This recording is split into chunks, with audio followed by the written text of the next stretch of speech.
याद आ गया। हाँ चालू रहना था, अब याद आ गया वो। लेकिन ये फ्रेम से फिर बाहर जा रहे हैं पापा। पापा नहीं फ्रेम्स में लो।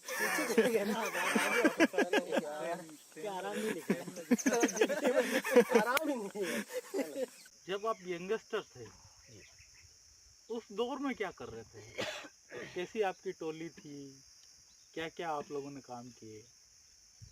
गांव में जो मित्र थे वो ज्यादातर स्कूल के मित्र थे और टोलियां बदलती गई आपके काम के मुताबिक। क्योंकि जब भेड़ चराने जाते थे तो वो चरवाहों की टोली अलग थी, लेकिन स्कूल वाली टोली अलग थी। शाम को बैठ करके और धूनी तापते थे, वो टोली अलग हुआ करती थी। जीमने जाते थे, वो टोली अलग होती थी। मेलों में बहुत जाते थे उसमें। खांड की लुगाई का बहुत प्रचलन था। खांड की लुगाई क्या? खांड की लुगाई। लुगाई, हाँ। अच्छा। दरअसल वो चीनी से बनी हुई एक मिठाई होती थी और उसको ऐसे बनाया जाता था कि जैसे वो एक औरत जैसा हो।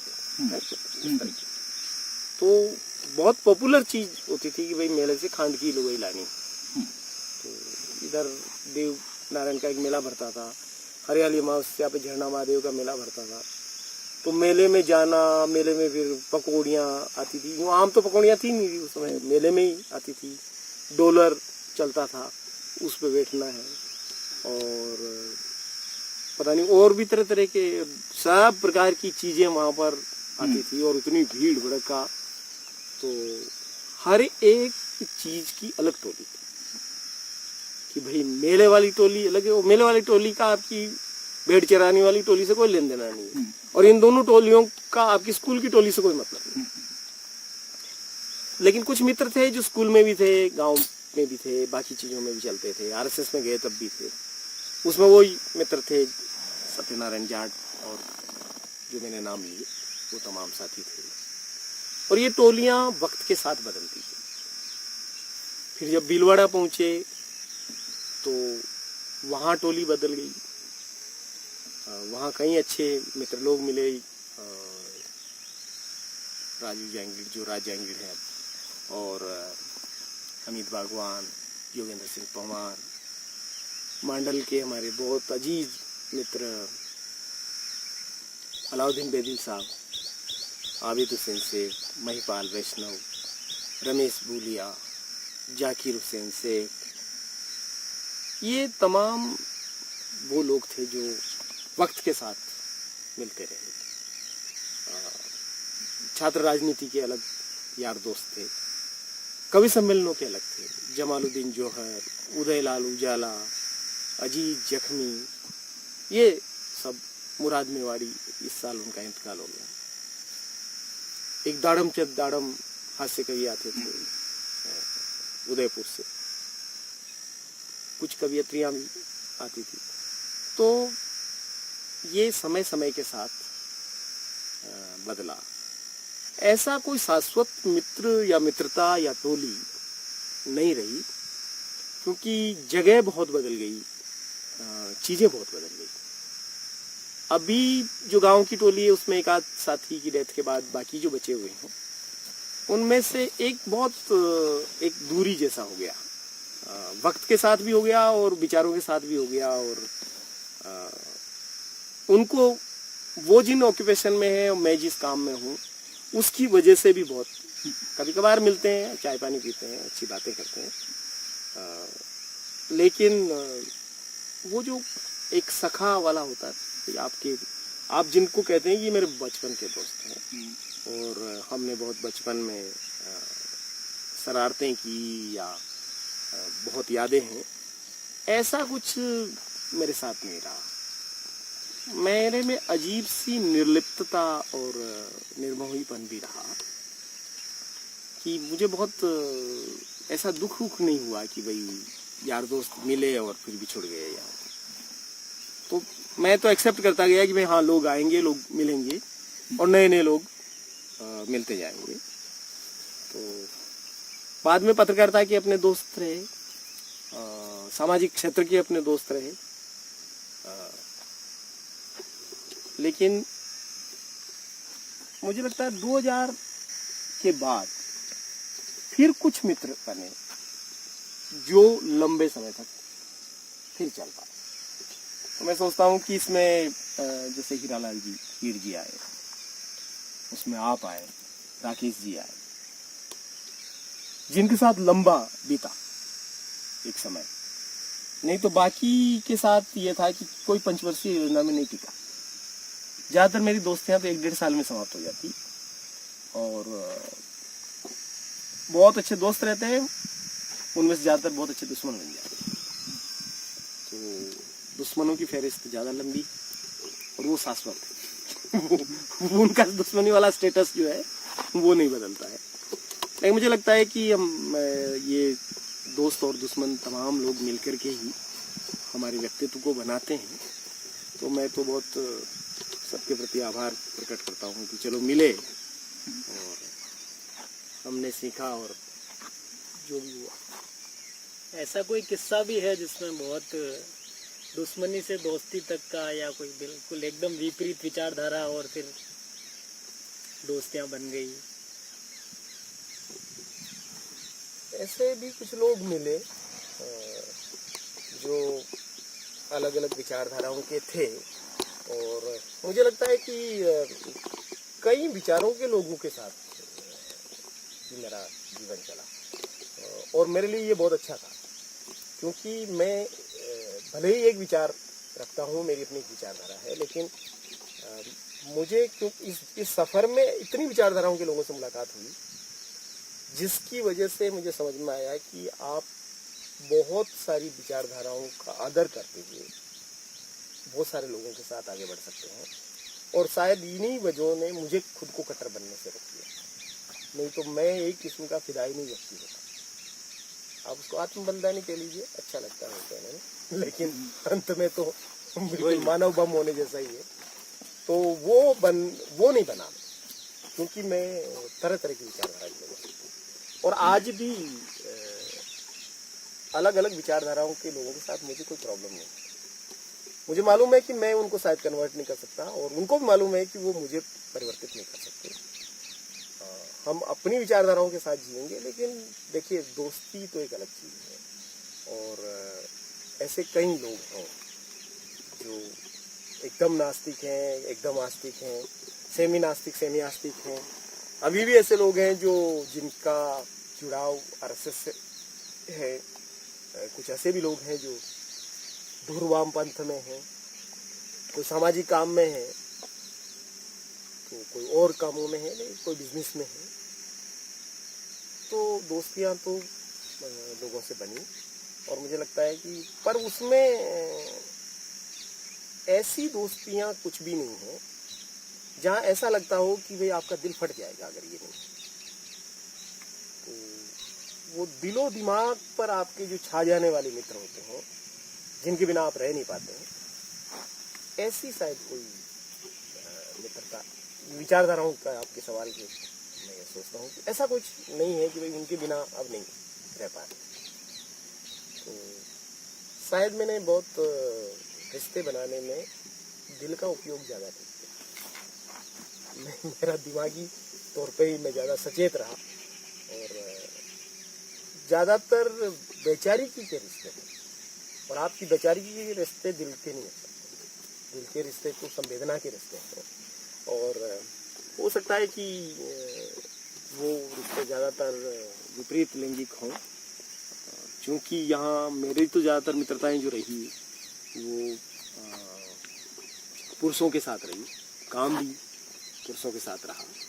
तो ये भी कारण होगा कि दिमागी चीज़ें ज़्यादा हुई और दिली चीज़ें कम हुई। ये जो मध्य मार्ग वाला है, एक तरह से ये संतुलन कैसे बना पाए आप इतने समय से, कि आप धुर वामपंथी से भी आप मित्रता रख लेते हैं उस तरह के, और एकदम धुर आरएसएस वाले कट्टरपंथी है। तो ये संतुलन वाला ये बहुत मुश्किल है, ऐसा संतुलन बनाए रखना। तो ये मध्य मार्ग ही होने वाला है कि हाँ ठीक है। बाद में पता चला कि मध्यम मार्ग है। ये मध्यम निकाय वाला जो पूरा बुद्ध का देशना है, ये तो बहुत बाद में समझ में आया कि भाई, और मुझे लगता है राकेश जी कि अगर हम अपनी दूरी पे टिके रहे, तो कोई भी दूरी आपको खींचती नहीं। और हमारी मतलब मैं सोचता हूँ जिसको हम कहते हैं कि अपने स्वभाव में टिक जाना। हर व्यक्ति वो चाहे किसी विचार का हो, किसी संगठन का हो, किसी राज्य का हो, किसी देश का हो, किसी लिंग का हो, किसी जाति का हो, उसके भीतर में एक खूबसूरत इंसान है और ये बाकी की चीजें तमाम आवरण है। कोई व्यक्ति 24 घंटे आरएसएस का नहीं होता है और कोई 24 घंटे वामपंथी नहीं होता है।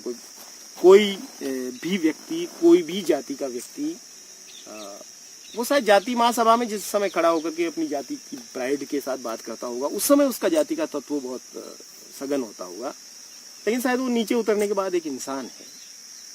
और मूलतः मेरा विश्वास इस चीज में है कि सारे ही लोग मूलतः स्वभाव में एक जैसे हैं। वो किसी धर्म में, किसी भाषा, किसी देश के लोग हों, नींद में सबकी आंखें बंदी होने वाली और दुख में सब कोई रोने वाले और खुशी में हंसने वाले हैं। और अच्छाई का प्रतिशत हर इंसान में बहुत ज्यादा है।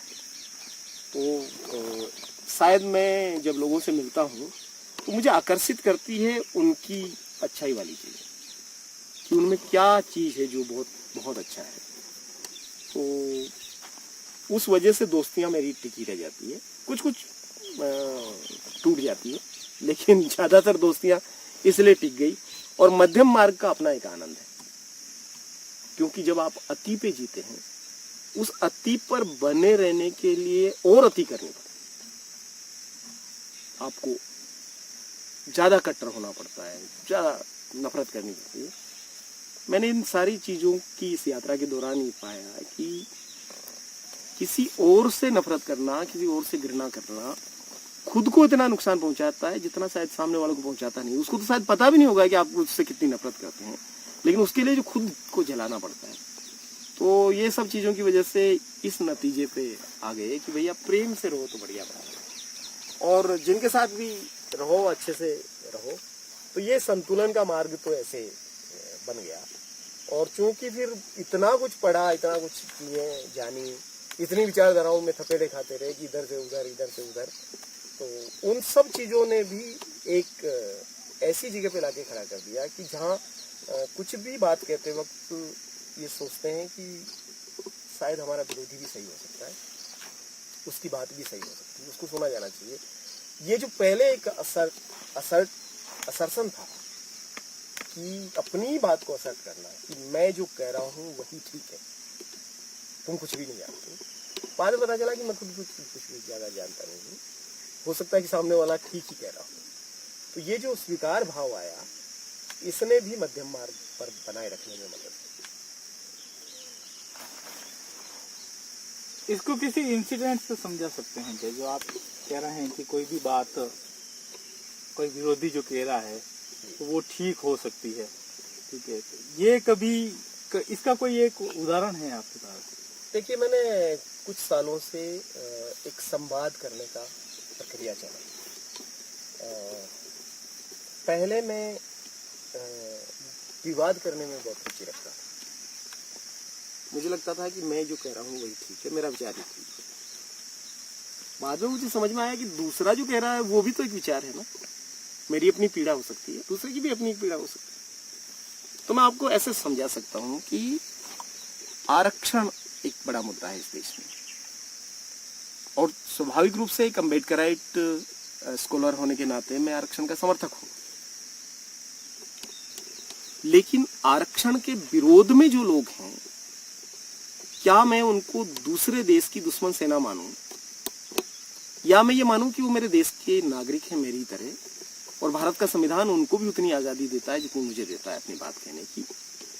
तो मैंने ये शुरू किया कि मैं उनकी जगह अगर होता, मान लिया आज मैं जहां पैदा हुआ, ये भी बाय द वे मैं यहां पैदा हुआ इसलिए मैं ऐसा सोचता हूं, ये मेरी कंडीशनिंग है, ये ऐसा अनुकूलन मेरे भीतर है।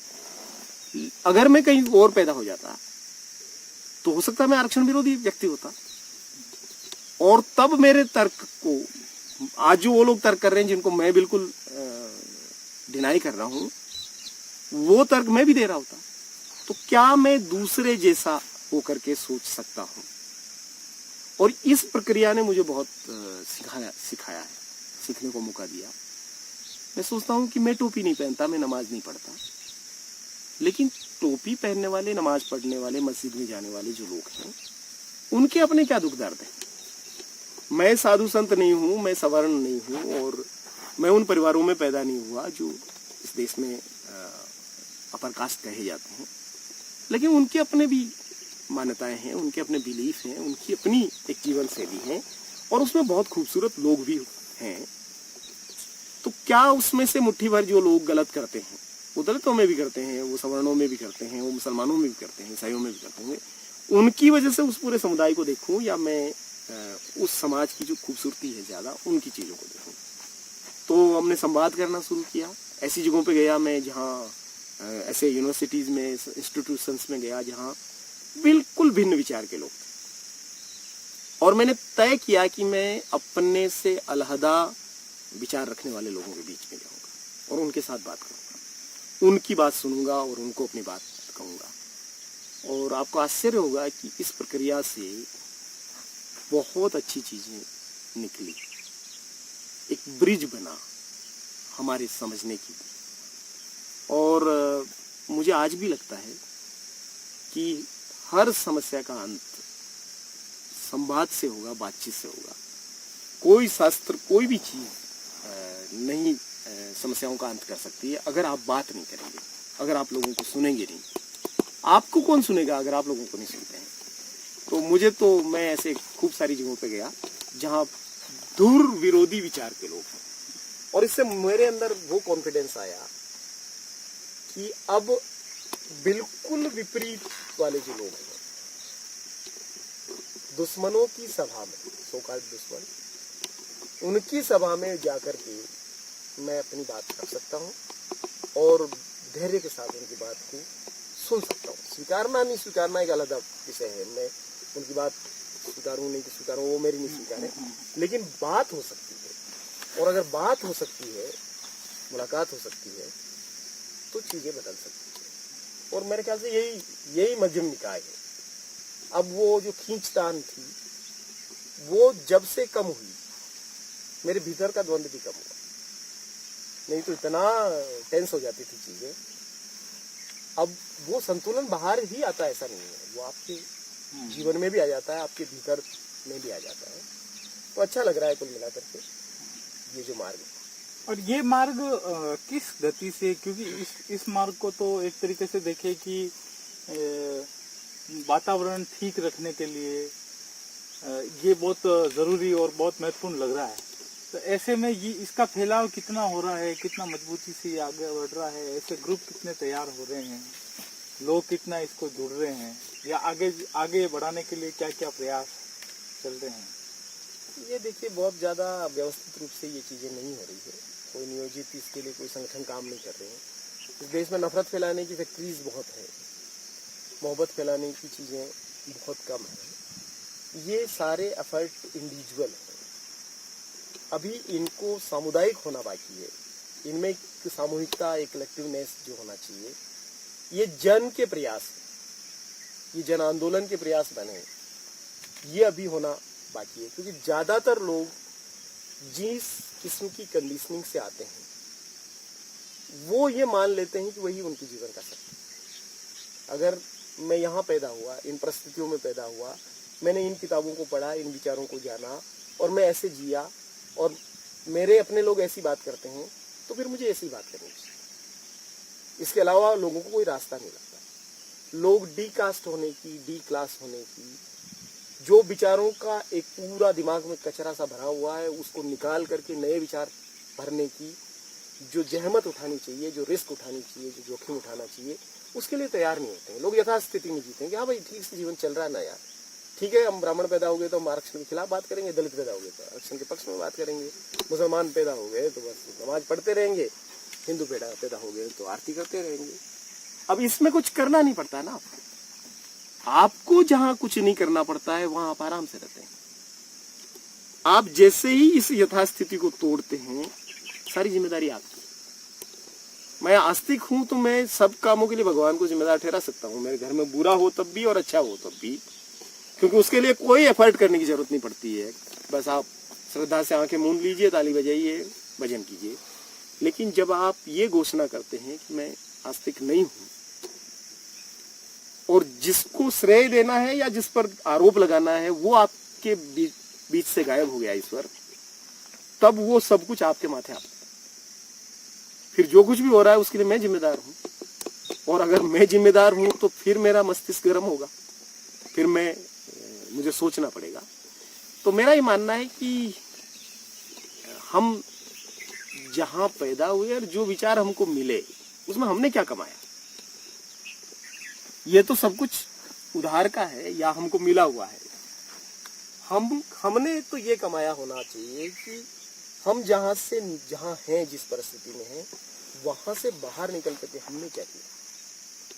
तो मैं उस दिशा में कोशिश में लगा हुआ हूँ, और मुझे लगता है बहुत सारे दोस्त हैं जो अपनी समुदायों से, अपनी जातियों से, अपने लैंगिक पहचान से, अपने घेरों को तोड़ करके, अपने पिंजरों को तोड़ करके बाहर आए हैं, और वो बहुत अच्छा काम कर रहे हैं। और मुझे लगता है कि ज़्यादातर मेरी जो मित्रता जिन लोगों से है, उसमें आप दोनों भी शामिल हैं, वो ज़्यादातर वही लोग हैं जिन्होंने अपनी घेरेबंदी को, अपने गेटों को तोड़ दिया। वो उस गेटवाइजेशन से निकल करके बाहर आ गए हैं। वो चाहे किसी जाति में पैदा हुए, किसी धर्म में पैदा हुए, क्या पढ़ा क्या नहीं पढ़ा, क्या कुछ किया नहीं किया, और उन्होंने एक मनुष्य के नाते, as a human being human, वो अब जो कुछ भी कर रहे हैं।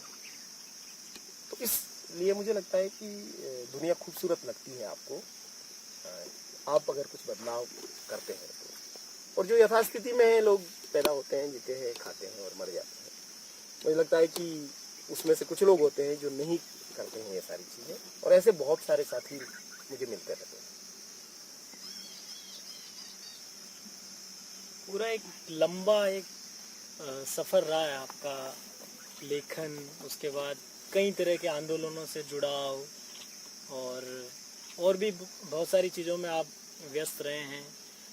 तो परिवार और आपका उसमें कैसे सामंजस्य रहा है अब तक, और क्या कभी कोई ऐसी समस्या भी आई है कि मतलब आपका समय कम दे पाना रहा हो, और उस तरह की कोई दिक्कतें परिवार के साथ हो रहा? मुझे लगता है कि इसका सबसे उपयुक्त जवाब तो परिवार दे सकता है जिसने सफ़र किया होगा। लेकिन मेरा ये मानना है कि मुझे एक ऐसा परिवार मिला जिसने मेरी बहुत मदद की सारी चीज़ में। मैं आमतौर पे ये देखता हूँ कि जब बच्चे जवान होने लगते हैं तो माँ बाप का पूरा प्रेशर उनको एटीएम बना देने में होता है। वो पैसा कमा के लाए, कहीं से भी कमा के लाए, कुछ भी करे, पैसा चाहिए।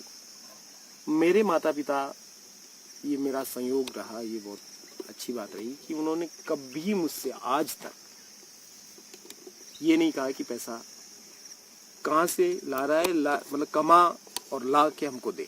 पत्नी जो मिली उसका भी कोई अतिरिक्त रूप से कभी डिमांड नहीं रहा, और वो बच्चों में भी ये संस्कार आया कि उन्होंने भी कोई ऐसी चीज़ नहीं की। तो मेरे तो आंदोलनों में परिवार बहुत सहभागी रहा, और इतना लंबा समय मैंने पिछले 3 दशक में कोई महीना घर में नहीं गुजारा। कभी कभी तो कई महीने में घर से बाहर रहा, और मैंने कोई एक्स्ट्रा चीज़ नहीं की घर में आकर के, कुछ भी नहीं कमा के दिया, कुछ दिया ही नहीं चीज़ें। तो ऐसी परिस्थिति में परिवार का अगर सहयोग नहीं मिलता तो ये इतने आंदोलन, इतना लेखन, इतना सोचना नहीं हो पाता है। मुझे याद है कि जब हमारी शादी हुई और हम साथ रहना शुरू हुए तो मैं देर रात तक, मेरे यहाँ तो लाइट नहीं थी उस समय, तो चिमनी के उजाले में पढ़ना पड़ता था। तो मैं देर रात तक पढ़ते रहता था। पत्नी कई बार सो करके फिर जाग जाती, तब तक भी मैं पढ़ता रहता था। और बीच का ऐसा भी दौर खूब लंबे समय तक रहा, और वो अभी भी रहता है कि पैसा नहीं होता बिल्कुल भी। तो वो जो एक चीज होती है ना कि आप घुमाने ले जा रहे हैं परिवार को, गहनों से लगभग आपकी पत्नी आपके साथ चल रही है, आप बच्चों के साथ छुट्टियां गुजार रहे हैं, ये सब कुछ हुआ ही नहीं बता। कई बार लगता था कि परिवार है, कई बार लगता था कि परिवार नहीं। आपको मजेदार किस्सा सुनाऊं कि हमारे एक साथी ने मुझे 5-6 साल पहले पूछा कि तुम्हारा शादी करने का विचार नहीं है क्या? तो मैंने कहा अब तो नहीं है। तो उनका ऐसी क्या बात होगी, अभी क्या उम्र हो गई, अभी तो कर ही सकते हो, 40 साल, कोई 40-42 साल ज्यादा थोड़ी होती है, लोग तो इस उम्र में शादी करते ही हैं। क्योंकि इतने सालों में उनको लगा ही नहीं कि इसका कोई परिवार हो सकता है, ये शादीशुदा हो सकता है। बाद में जब उनको पता चला कि भाई शादी भी हो चुकी है, बच्चे भी हैं, तो बहुत आश्चर्य हुआ उनको कि कैसे ये संभव है कि उसके बाद इतने निश्चिंत होकर के घूमते रहते हो, बातें करते हो, कहीं भी महीनों टिके रहते हो, पता चलता है कि चले जा रहे हो, आज यहाँ आज वहाँ, तो घर में कब जाते हो? मैंने कहा जैसे चाहते हैं ऐसी बात नहीं है। हाँ, लेकिन मुझे लगता है कि कुछ तो परिवार ने इसका मूल्य चुकाया होगा। मैंने नहीं चुकाया, क्योंकि मुझे तो बहुत परिवार मिलते रहे, लेकिन बच्चों ने और पत्नी ने जरूर इसको मिस किया होगा। अभी वो लोग लिखते हैं इन चीज़ों को, तो बेटी ने जब एक लिखा कि हमारे हिस्से के पापा, उसने लिखा कि बाकी के माता पिता जब हॉस्टल में आते थे और हमारे नहीं आते थे तो मिस तो करते थे, या फिर वो जब यहाँ होते थे और मैं नहीं होता था तब भी। और कई बार ऐसा भी हुआ कि किसी आंदोलन में मैं मंच पे हूँ और वो भीड़ में कहीं हैं और भीड़ में ही देख करके वापस चले जा रहे हैं। तो ये है, पर मुझे लगता है ये सार्वजनिक जीवन में सबके साथ है। ये कुछ एक्स्ट्रा नहीं है कि भाई मैंने कोई बहुत त्याग कर दिया, जैसा भी नहीं है। हम सब लोग जो सार्वजनिक जीवन में जीते हैं, हम कभी न कभी अपने परिवार का समय खाते हैं, कभी न कभी उन संसाधनों को खाते हैं। लेकिन मैं दूसरी तरफ भी देखता हूँ जो 24 आवर्स अपने परिवार के साथ रह रहे हैं, वो कौन से बहुत खुश हैं। ठीक है ना? तो इतना साथ रह के तकरार में जिए, इससे बढ़िया है कि दूर रह के प्यार में जिए। तो और मुझे मेरे जैसे तुनक मिजाज आदमी के साथ शायद 2-4 बार तलाक हो गया होता अगर मैं पूरे समय साथ रहता। ऐसा लॉकडाउन के बीच में होता तो खत्म हो गई होती शादी। लेकिन चूंकि हम इतना कम मिलते रहे, इतनी जरूरत, आप बहुत अति वाला जो मामला है ना, जिसमें भी नहीं रहा, परिवार में भी नहीं रहा, तो एक अच्छा ही समय बीता। आप पत्रकार बने, कई खबरें लिखी, लेख लिखना शुरू किया आपने, काफी लेख लिखे। कौन सा ऐसा लेख है लिखने में कि आप जब ने लिखना शुरू किया और जब बहुत सारे लेख लिखे, उनमें से कौन सा ऐसा लेख है जो आपको सर्वाधिक जो है आपको उस पे वो रहता है? जैसे मारसाब वाली जो बात है, मोड़ का निम्बाड़ा में आपने वहाँ किया तो एक गर्व सा महसूस किया कि यहाँ आके हमने वो किया। ऐसा एक कौन सा लेख है जो जिससे आपको लगा कि वास्तव में ये लेख मैंने लिखा है, ये भाव आप? ऐसा कोई लेख याद मतलब उसको एक लेख को याद करना थोड़ा मुश्किल सा है, लेकिन मुझ में पत्रकार बनने की बहुत इच्छा थी। और आपको आश्चर्य होगा कि मैं जब अखबार निकालने का लाइसेंस लेने के लिए जो वो होता है RNI से जो एप्लीकेशन देते हैं, मैं जब पहली बार गया तो मेरी उम्र 17 साल थी। और मुझे याद है कि उस समय जो कलेक्टर थे भीलवाड़ा में, शायद वो भरत मीना थे, और उन्होंने वो एप्लीकेशन देख के और मेरी तरफ देख के कहा, बेटा तुम्हारी उम्र क्या है? और मैंने कहा कि 17 साल। तो उन्होंने कहा 17 साल की उम्र में नहीं मिलता है, तो 1 साल बाद आना। तो 1 साल बाद फिर वो एप्लीकेशन दिया गया। मैं 19 साल की उम्र में था, तब दहकते अंगारे का संपादक हो गया मैं। हालांकि वो व्यवस्थित नहीं निकला, कुछ ही अंक निकले, लेकिन पत्रकार होना और संपादक होने की जो इच्छा थी मेरी, मैंने उसको उस समय में पूरा किया। तो फिर कई समाचार भी लिखे गए, कई और भी चीजें लिखी गई, लेकिन कुछ ऐसे घटनाक्रम जिनमें लोगों की पीड़ा को उजागर करने का मुझे लगा कि यहाँ मैं उनको ठीक से उजागर कर पाया, वो लेख मुझे लगा कि मैंने लिखे। बाकी तो खबरें लिखी, वो जरूरत थी, अखबार के भी पन्ने भरने थे, अपना भी नाम छपा हुआ देखना था। लेकिन जब लोगों की पीड़ा को लिखा गया, और वो बहुत सारे इंसिडेंट हैं, वो कोई एक वाला नहीं है, वो जब चीजें लिखी गई और आज भी जब मैं उनको दोबारा पढ़ता हूँ तो, क्योंकि आजकल मैं उतने आर्टिकल नहीं लिख रहा, लेकिन मुझे लगता है कि अच्छा ये मैंने लिखा और मुझे अपने लिखे पर अच्छा महसूस होता है उसको खुद ही पढ़ करके, क्योंकि मुझे लगता है कि यहाँ मैं उन सरोकार के साथ खड़ा था, यहाँ मैं उन लोगों की पहरेदारी में खड़ा था या उनके आंसू पोंछने की कोशिश कर रहा था जिनका कोई नहीं था। क्योंकि मैंने पत्रकारिता में सोचा कि मैं किसी का खास पत्रकार नहीं बनना चाहता। जब मैं इस फील्ड में आया, और आज भी शायद वही होगा, कि लोग किसी न किसी के खास होते हैं। ये मंत्री का खास पत्रकार है, ये कलेक्टर का खास पत्रकार है, ये एसपी का खास उल खास। तो तब मैंने तय किया कि मैं किसी का खास पत्रकार नहीं बनना चाहता। मैं जन साधारण, एकदम साधारण लोगों का खास पत्रकार बनना चाहता हूँ, जो शायद मुझे धन्यवाद भी नहीं देंगे। और वो हुआ भी यही कि 90% जिनके लिए लिखा, उनमें से लोगों ने लौट करके धन्यवाद भी नहीं दिया, क्योंकि उनमें से कई ऐसे लोग थे जो पढ़ना भी नहीं जानते, लिखना भी नहीं जानते। तो उन्हें यह भी नहीं पता है कि उनकी जो चीज लिखी गई, वो एप्लीकेशन जो लिखी जाती है अर्जी नवीस वाली, वो थी या कोई आर्टिकल था। लेकिन जब उनको न्याय मिला और उनके न्याय पाने के बाद में जो चेहरे की चमक थी, मुझे लगा वो पुरस्कार है हमारी पत्रकारिता का और हमारी लेखन का। तो ऐसे कई सारे आर्टिकल लिखे गए, और अभी भी मुझे लगता है कि वो आर्टिकल लिखा जाना बाकी है, जिसको मैं आपके साथ कह सकूं कि ये सबसे बेहतरीन आर्टिकल है।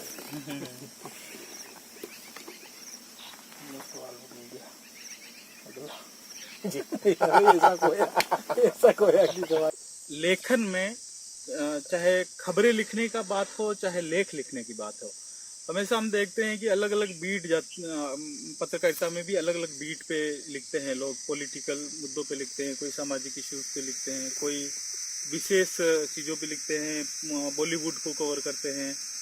आप में एक खास चीज़ देखी है कि आप विभिन्न मुद्दों पर लिख लेते हैं, सभी पे, और अव्वल दर्जे का आप लिख लेते हैं। ये कैसे कर पाते हैं? लखन जी, मुझे लगता है कि लेखन जो है वो आपके एक्सपीरियंस का रिफ्लेक्शन होता है। आप जो कुछ पढ़ते हैं, आप जो कुछ समाज में देखते हैं, वही चीज रिफ्लेक्ट करती है आपके लेखन में। तो जब आप एक बहुआयामी जीवन जीते हैं, तो आप बहुआयामी लेखन भी करते हैं। आप अगर पढ़ते भी हैं, आप एक पाठक के तौर पे आप क्या क्या पढ़ते हैं। कई बार क्या होता है कि अगर आप एक पॉलिटिकल एक्टिविस्ट हैं, तो लोग केवल विचारधारा की चीज पढ़ते हैं। चूंकि मैं जब साहित्य पढ़ता हूँ, तो मैं मार्क्स को भी पढ़ता हूँ, लेनिन को भी पढ़ता हूँ, और मैं बाकी विचारों को भी पढ़ता हूँ। और जब मैं बाबा साहब को पढ़ रहा होता हूँ, बुद्ध को पढ़ रहा होता हूँ, तब मैं महावीर को भी पढ़ता हूँ, शंकराचार्य को भी। तो आपके लेखन में वही सारी चीजें आती है जो आप सोचते हैं। आप अगर एकांगी सोच रखते हैं, तो आपका लेखन भी एकांगी होगा। आपका सोच अगर मल्टीपल है, आप पढ़ते भी मल्टीपल हैं, आप मल्टीपल कामों में भी रहते हैं। कई बार क्या होता है कि लोग अपनी छवियों में कैद हो जाते हैं, और उनको लगता है कि उन्होंने अपने आप को ब्रांड बना लिया है।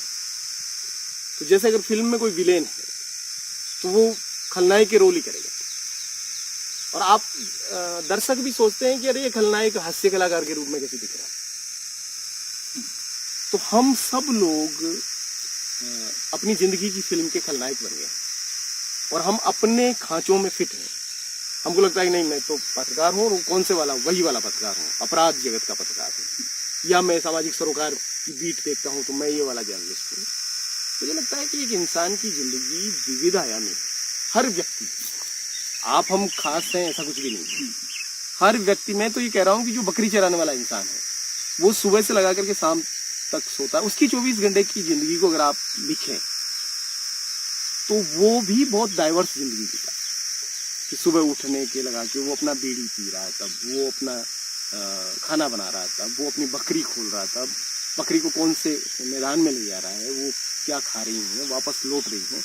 तो मुझे लगता है कि और फिर बाद में वापस घर आके जब वो सुस्ता रहा है, अपने बच्चों के साथ है, अपनी पत्नी के साथ है, माँ से बात कर रहा है इंसान, तो एक व्यक्ति जिसको आप केवल एक बकरियों का चरवाहा मानते हैं या एक किसान मानते हैं, उसकी जिंदगी इतने रंगों से भरपूर है।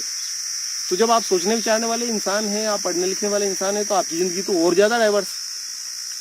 फिर उसको सांचे में फिट करके एक रूपता दे करके आप जो जीवन की विविधता खत्म कर देते हैं, वहां गड़बड़ी पैदा होती है। और मैंने देखिए सचेतन तरीके से कभी भी नहीं किया, लेकिन मेरा इंटरेस्ट था। तो मैं कमलेश्वर को पढ़ रहा होता हूँ, तब पोलो को भी पढ़ता हूँ। मैं खालिद हुसैनी को जब पढ़ रहा हूँ, तब मैं वेद प्रकाश पाठक को भी पढ़ लेता हूँ, रीमा भारती को पढ़ लेता हूँ, और अगाथा क्रिस्टी के उपन्यास भी पढ़ लेता हूँ। और जब मैं शायरी पढ़ता हूँ, कविता पढ़ता हूँ, तब मैं गद्य भी पढ़ता हूँ, और उसी समय यात्राएं करता हूँ और यात्रा के संस्मरण भी लिखता हूँ। और यात्रा के संस्मरण लिखते वक्त में मुझे ये खबर मिलती है कि पाली जिले के किसी गाँव में या भीलवाड़ा जिले के किसी गाँव में कोई एट्रोसिटी हो गई और ये मामला है, तो मेरा आक्रोश वहाँ पर भी उभरता है। तो आप झील के किनारे बैठे हुए हैं, तो झील के किनारे बैठ करके आप जयशंकर प्रसाद की कामायनी की नौका विहार को याद कर सकते हैं, लेकिन उस नौका में सवार होने के बाद अगर आपके पास ऐसी कोई खबर है जो आपको उद्वेलित करती है, आंदोलित करती है, तो वो आपकी जब कलम चलेगी तो वो वहाँ झलकेगा। तो मुझे कभी ये कॉन्ट्रडिक्शन नजर नहीं आया, मुझे कभी नहीं लगा कि ये विरोधाभास है या इसमें कुछ आपकी बहुत प्रतिभा है।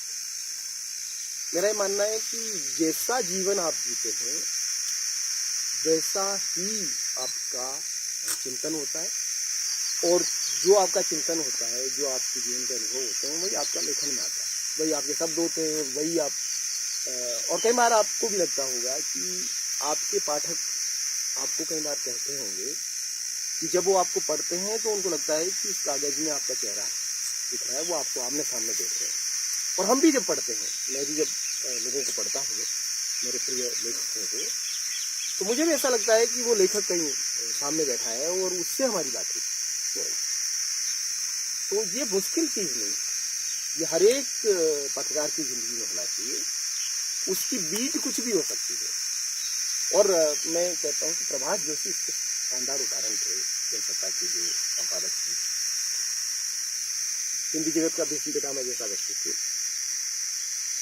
वो व्यक्ति राजनीतिक चीजों पे जब टिप्पणी करता था तो उसकी कलम में जो रवानगी थी वही वो क्रिकेट की कमेंट्री लिखते वक्त भी करता था। मेरे जैसा क्रिकेट में बिल्कुल नहीं समझने वाला व्यक्ति भी पूरी क्रिकेट का जो पूरा खेल है, वो उस दिन जो मैच हो रहा है उसकी रनिंग कमेंट्री जो है वो प्रभास जोशी को पढ़ते वक्त ऐसा लगता है कि जीवंत हो जाता है पूरा आपको स्टेडियम, पूरा खिलाड़ी और क्या रन और क्या विकेट, सारी चीज़ें। तो मुझे लगता है कि जो साथी, जो पत्रकार मित्र हैं हमारे, अगर वो किसी एक सांचे में ढले हुए हैं, किसी एक खेमे में बैठे हुए हैं और एक ही तरह की चीज़ें कर रहे हैं, वो जल्दी डिप्रेशन के शिकार हो जाए। फिर वो पत्रकारिता को गाली देंगे, वो कहेंगे गलत धंधे में आ गया, मुझे कुछ और करना चाहिए था, मेरे लिए मैं इसमें फिट नहीं हूँ। दरअसल आप किसी में कोई फिट नहीं होता है। दुनिया में कोई सांचा ऐसा बना हुआ नहीं है जिसमें आप जाके फिट हो सकते हैं। आपको अपने सांचे निर्मित करने पड़ते हैं और अपने सांचे तोड़ने पड़ते हैं। और इनोवेटिव लोग जो होते हैं वो सदैव अपने सांचे बनाते हैं, कोई पुराने सांचे में फिट नहीं होते। और पत्रकार तो बेहतर इनोवेटिव होते हैं, तो उनको ये करना चाहिए। एक और बात है कि आप अपनी स्पिरिचुअल एनर्जी में आपका काफ़ी विश्वास है और आप अलग अलग जगह पे नजर आते हैं। कभी आप ख्वाजा मोइनुद्दीन चिश्ती की दरगाह में नजर आएंगे, तो कभी करेड़ा में सैलानी सरकार के आश्रम में, कभी आप शिवदास जी के आश्रम में नजर आएंगे, शिवाश्रम में, तो कभी आप लक्ष्मी महाराज के वहाँ नजर आएंगे, कभी सलीम बाबा के साथ, तो कभी किसी और संत के साथ। तो ये जो है यहाँ से आप क्या प्राप्त करते हैं? मैं बचपन में सन्यासी बनना चाहता था। मेरा बहुत हार्दिक इच्छा थी कि मैं भागूं और सन्यासी बन जाऊं। और मेरा ऐसे ही चीज़ों में बहुत यकीन था। धार्मिक साहित्य पढ़ा मैंने, ज्योतिष पढ़ा, लोगों के हाथ देखे, कुंडलियाँ पढ़ी, पंचांग देखता था, मुहूर्त निकालता था, रामदेव जी के मंदिर में पूजा करता था। तो मेरा बचपन, मेरा किशोरावस्था ऐसी चीज़ों में भी थी जहाँ ज़्यादातर लोग विश्वासी थे, आस्तिक और आस्तिक से कहीं ज़्यादा पुजारी परिवार में, एक मंदिर के पुजारी के रूप में। तो ये सब चीज़ें थी।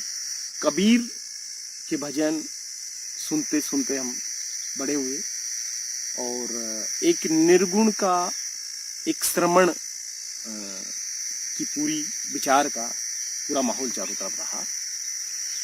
तो कहीं न कहीं ऐसा कुछ था जिसको खोजना था, कुछ ऐसा था कि कुछ है जिसको मैं जानना चाहता हूँ। तो उस यात्रा में वेदांत भी पढ़ा और बाकी चीज़ें भी पढ़ी और विभिन्न धर्मों का भी अध्ययन किया और वो मुझे सदैव आकर्षित करती रही। तो मैं सेमी नास्तिक व्यक्ति थी। तो मैं आस्तिक नास्तिकता के बीच में एक पेंडुलम की तरह झूलते रहता, आप अगर मुझे देखें। और मुझे आध्यात्मिक लोगों से मिलना बहुत पसंद है। तो शायद धार्मिक लोगों से उतना मिलना पसंद नहीं है, लेकिन आध्यात्मिक लोगों के साथ और जब मुझे कुछ क्यूरियोसिटी होती तो मैं पूरा डूब करके उनके साथ लगता हूँ। लेकिन मेरे में ऊब का तत्व बहुत ज़्यादा है, तो मैं थोड़े दिनों बाद ऊब जाता हूँ। और इसका एक बड़ा कारण ये है कि मैं जिस आध्यात्मिकता की कल्पना करता हूँ, मुझे कई बार लगता है कि हम संसार से पीड़ित लोग इन लोगों के पास जाते हैं आध्यात्म की तलाश में, और वहां पता चलता है कि वो सांसारिक बातों में से परेशान। तो जिस भौतिक चीज को हम छोड़ के जा रहे हैं आध्यात्म एक स्पिरिचुअलिटी की लिए, वहां पता चलता है कि ये जो स्पिरिचुअल कल्ट हैं, समूह हैं, ये जितने भी लोग हैं, साधु संत हैं, वो दुनियावी प्रॉब्लम्स में फंसे हुए। हम उनसे बात करने जा रहे हैं अध्यात्म की, वो हमसे बात करते हैं भौतिक। लेकिन ये आप सही कह रहे हैं कि मैं ऐसे कई लोगों से, सिद्धों से, संतों से, महंतों से मिलते रहता हूँ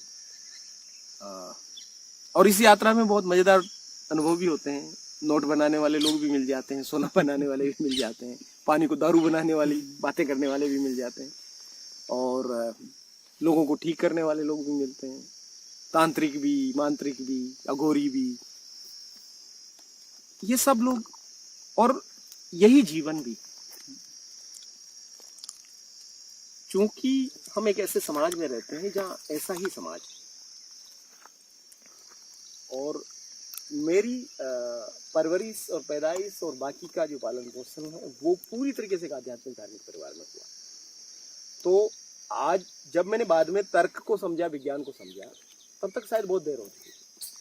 तब तक मैं पूरी तरीके से विश्वासों में या अंधविश्वासों में आप्लावित होकर के बाहर निकला। तो अब वो जो द्वंद्व है जीवन का, वो अभी भी चलता रहता। और पर मेरी दोस्तियां हैं, और फिर यहाँ भी वही स्थिति है कि यहाँ भी एक मध्यम निकाय है,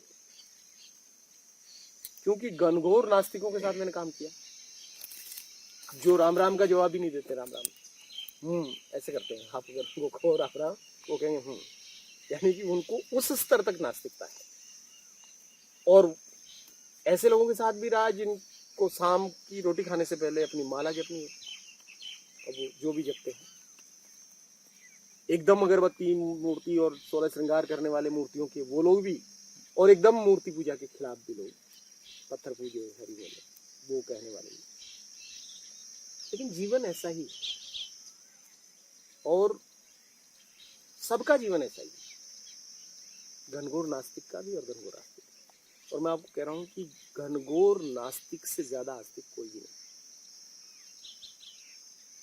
इतनी सारी भटकन के बाद, इस जगह पे पहुंचने के बाद, फिर एक दिन ऐसा आया जब मुझे लगा कि मेरे हाथों की में कोई अंगूठी की जरूरत नहीं, गले में किसी माला की जरूरत नहीं, किसी महाराज महंत साधु संत देवी देवता की भी जरूरत। लेकिन वो भटकन नहीं होती तो ये आकर्षण खत्म नहीं होता।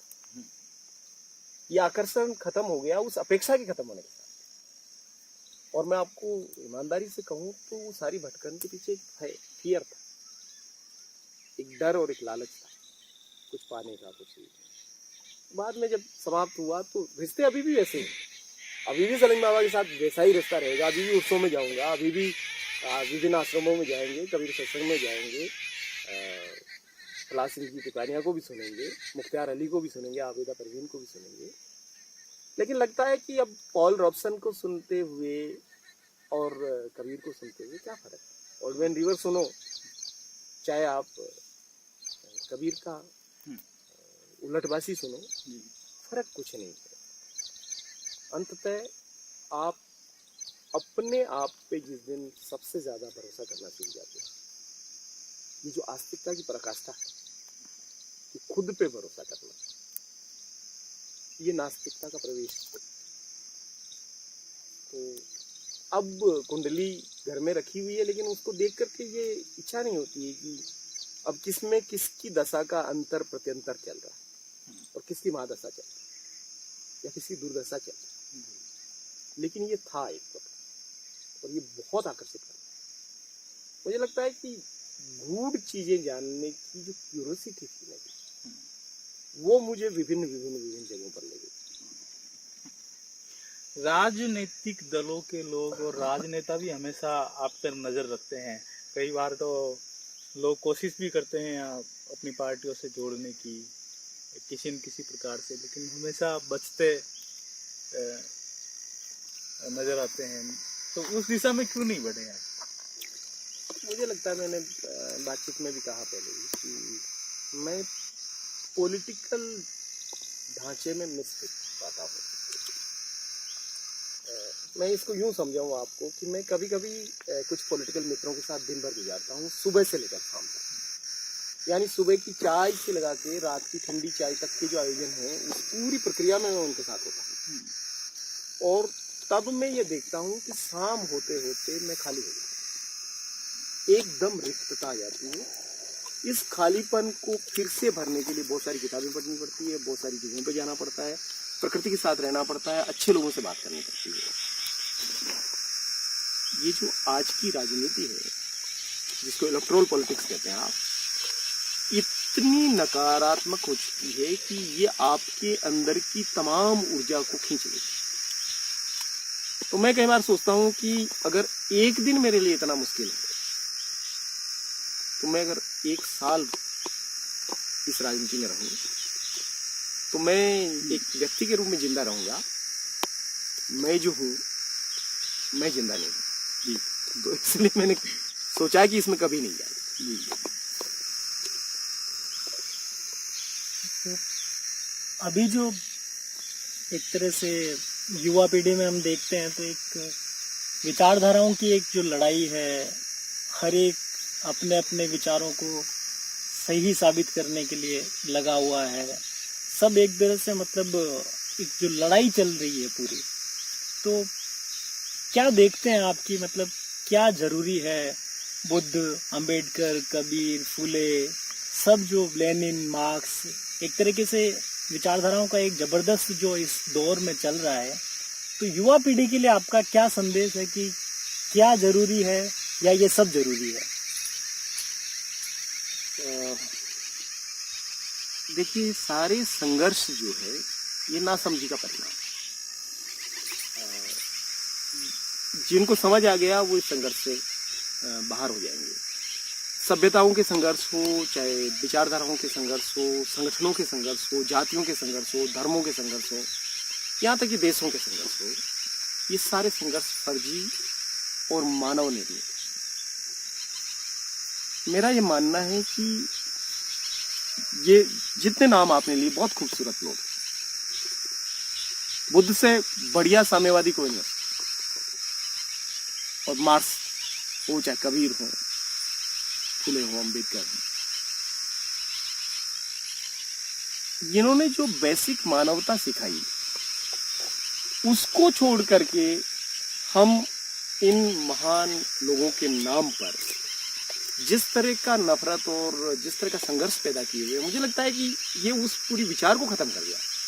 बुद्ध को मानने वाले लोगों में अगर मैत्री का भाव नहीं है, करुणा का भाव नहीं है, और जिन्होंने कहा कि बेर से बेर खत्म नहीं हो सकता, घृणा से घृणा को खत्म नहीं किया जा सकता, उसके लोग अगर घृणा में जिए, इससे बदतर क्या हो सकता है। डॉक्टर अंबेडकर की पूरी जो संघर्ष है, पूरा चिंतन है, वो इंसानों की बराबरी का चिंतन है। और उस बाबा साहब को मानने वाले अंबेडकराइट लोग अगर ये जो विषमता है उसको अगर प्रश्रय देने लगे और उसको मानने लग जाए, तो वो क्या अंबेडकर को समझे। मुझे लगता है कि सारे संघर्ष इसलिए हैं कि उनको समझा ही नहीं गया। कबीर को नहीं समझा गया ना, कबीर पंथ बन गया ना, कबीर चोरा बन गया, कबीर मठ हो गया, कबीर के नाम पर एक दुकान चालू हो गई। कबीर को समझने वाला व्यक्ति तो फकीर होता, उसको फिर क्या जरूरत थी इन सारी चीजों की। वैसा ही अंबेडकर के साथ भी हुआ। मुझे लगता है कि वो चाहे जीसस हो, मोहम्मद हो, चाहे वो बुद्ध हो, कबीर हो, नानक हो, महावीर हो, ये वो लोग हैं जो समझे नहीं और शायद ये मिसअंडरस्टैंड हो गए। और सारी लड़ाइयों का केंद्र बिंदु ये है। मेरा मानना है कि तमाम यूथ जो आज है उनको ये सोचना चाहिए कि ये सारी चीजें जो हैं, ये अगर दुनिया को खूबसूरत बनाने के लिए नहीं है, इसको इससे आगे बढ़ने के लिए है। आज सबसे महत्वपूर्ण जरूरत ये है कि मानवता के लिए क्या है, हम इंसान के लिए क्या है। अगर इंसानियत खो जाएगी, इंसान नहीं रहेगा, लोग लड़के मर जाएंगे, आग लगा देंगे, खत्म कर देंगे, तो फिर बाद में बची हुई जो ध्वंस के अवशेष हैं उसमें आप कौन सी विचारधारा को स्थापित करेंगे, कौन सा झंडा लगाएंगे और कौन सी मीटिंग करेंगे, किसके लिए करेंगे, क्या बदलेंगे आप।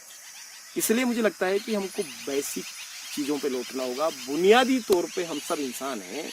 विचारधाराएं, धर्म, राष्ट्र, राष्ट्र के झंडे, राष्ट्रों के गीत, जातियां, ये फर्जी दंभ, ये सब के सब ऊपरी आवरण।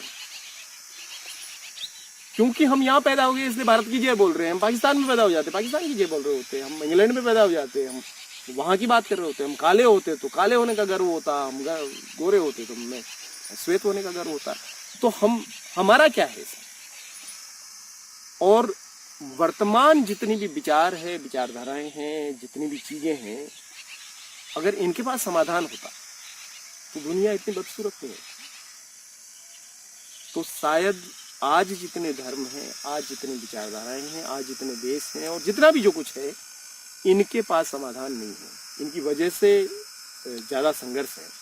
तो मुझे लगता है कि अभी इन सारी सीमाओं का उल्लंघन करने की जरूरत है। एक बार एक महाभिनिष्क्रमण की फिर जरूरत है कि हम तोड़ दें तटबंध और फिर एक बार और आगे बढ़ें। शायद फिर एक जो नई झरनी होगी उसमें कोई न कोई रास्ता निकल आएगा। लेकिन ये ठहरना ठीक नहीं है और इन ठहरावों के लिए लड़ना बिल्कुल भी